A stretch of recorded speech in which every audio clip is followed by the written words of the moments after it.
ദൈവതിരുനാമം മഹത്വപ്പെടട്ടെ. ഏവർക്കും ശുഭദിനം ആശംസിച്ച് ഇന്നത്തെ ശുഭചിന്തയിലേക്ക് നമുക്ക് പ്രവേശിക്കാം.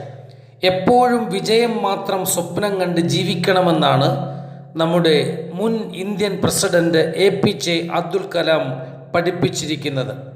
നല്ല നല്ല സ്വപ്നങ്ങൾ ഭാവി ജീവിതം പ്രത്യാശയുടെയും പ്രതീക്ഷയുടെയും തീരത്ത് എത്തിക്കുമെന്ന് അമേരിക്കയുടെ 16ാമത്തെ പ്രസിഡന്റായ എബ്രഹാം ലിങ്കൻ തൻ്റെ ജീവിത അനുഭവ പശ്ചാത്തലത്തിൽ പറയുകയുണ്ടായി. വിജയം പോലെ പരാജയവും ജീവിതത്തിന് അനിവാര്യമാണ്. സത്യത്തിൽ കഠിനമായ ദുഃഖം അനുഭവിക്കുമ്പോഴാണ് സുഖത്തിൻ്റെ മാധുര്യം നുകരുവാൻ കഴിയുക. പകലിൻ്റെ പ്രസന്നതയും അനുഗ്രഹവും അവയുടെ അടിസ്ഥാനം കൂരിരുട്ട് നിറഞ്ഞ രാത്രി അത്രേ. പ്രസിദ്ധ മനഃശാസ്ത്രജ്ഞനായ വിൻസെൻ്റ് നോർമൻ പീൽ തൻ്റെ ജീവിത അനുഭവം തൻ്റെ ഡയറി കുറിപ്പിൽ എഴുതുകയുണ്ടായി. ഒരിക്കൽ സുന്ദരനും വിദ്യാസമ്പന്നനുമായ ഒരു യുവാവ് വിൻസെൻ്റ് നോർമൻ പീലിനെ കാണുവാനെത്തി. വല്ലാത്ത മാനസിക പിരിമുറുക്കത്തിലായിരുന്നു ആ യുവാവ്. തൻ്റെ മേലധികാരി തന്നെ താഴ്ത്തിക്കെട്ടുന്ന പ്രവണതകൾ കാട്ടുന്നു എന്നും സഹപ്രവർത്തകർ അകാരണമായി തന്നെ വിമർശിക്കുന്നുവെന്നും ഒരിക്കലും തൻ്റെ നിഷ്കളങ്കതയും മനോശുദ്ധിയും ആരും കാര്യമായി മനസ്സിലാക്കുന്നില്ല എന്നും എല്ലാവരും സകല കാര്യങ്ങളിലും തന്നെ വിമർശനാത്മക മനോഭാവത്തോട് നോക്കുന്നു എന്നും സമൂഹത്തിൽ ആരാലും താൻ അവഗണിക്കപ്പെടുന്നു എന്നും വിൻസെൻ്റ് നോർമൻ പീലിനോട് ആ യുവാവ് തുറന്നു പറഞ്ഞു. പ്രതിസന്ധികളെ അവഗണിച്ച് ധൈര്യസമേതം നല്ലൊരു ലക്ഷ്യം മനസ്സിൽ കരുതി തന്നെ ആർക്കും പരാജയപ്പെടുത്തുവാൻ കഴിയുകയില്ല എന്ന ഉറച്ച ബോധത്തിൽ മുന്നേറുവാൻ നോർമൻ പീൽ ആ യുവാവിന് ഉപദേശം നൽകി.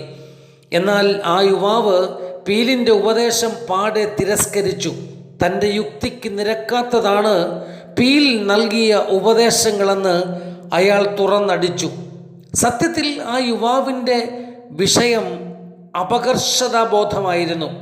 അവസാന ഉപദേശം എന്ന നിലയിൽ വിൻസെൻ്റ് പീൽ ആ യുവാവിനോട് പറഞ്ഞു, അല്ലയോ സുഹൃത്തെ, താങ്കളുടെ ജീവിതം ഒരു തികഞ്ഞ പരാജയമാണ്.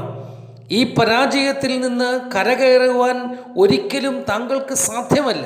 ഒരു പഴുതും രക്ഷയ്ക്കായി ഇല്ലാത്ത അഗാധ ഗർത്തത്തിലാണ് ഇപ്പോൾ നിങ്ങൾ.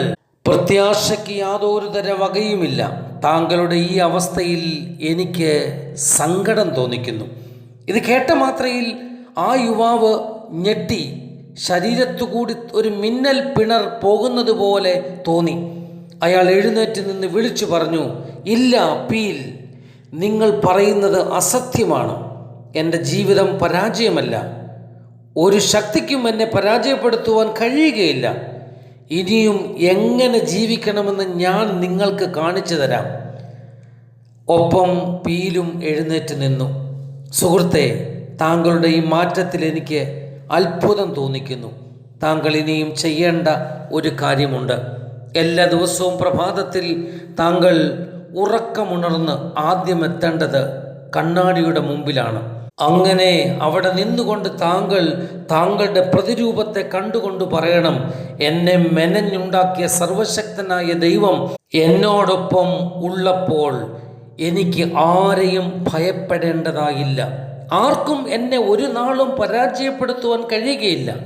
ചാരം മൂടിക്കിടന്ന തീക്കനൽ ഊതിപ്പെരിപ്പിച്ചതുപോലെ തൻ്റെ പ്രത്യാശയെ പ്രോജ്വലമാക്കിക്കൊണ്ട് പിന്നീട് അത്യുത്സാഹത്തോട് അയാൾ ജീവിക്കുവാൻ തുടങ്ങി. ഓർക്കുക സഹോദരങ്ങളെ, സകലതും പ്രതികൂലമാകുമ്പോൾ നമ്മെ സൃഷ്ടിച്ച നാഥൻ നമ്മോടൊപ്പം ചേർന്നിരിക്കും. തള്ളിക്കളഞ്ഞ കല്ല് മൂലക്കല്ലായി മാറുന്ന ദിവ്യ അവസ്ഥ നമ്മുടെ ജീവിതത്തിൽ ശക്തമാകും. പ്രത്യാശയുടെ നങ്കുരം കലുഷിത സാഗരത്തിൽ സൃഷ്ടികർത്താവിൽ ഉറപ്പിച്ച് പ്രതീക്ഷ തീരത്ത് നവസ്വപ്നങ്ങൾ കണ്ട് ജീവിക്കുവാൻ അങ്ങനെ നമുക്കും അവസരം സർവശക്തൻ നൽകും. ഏവർക്കും ശുഭദിനം. നന്ദി.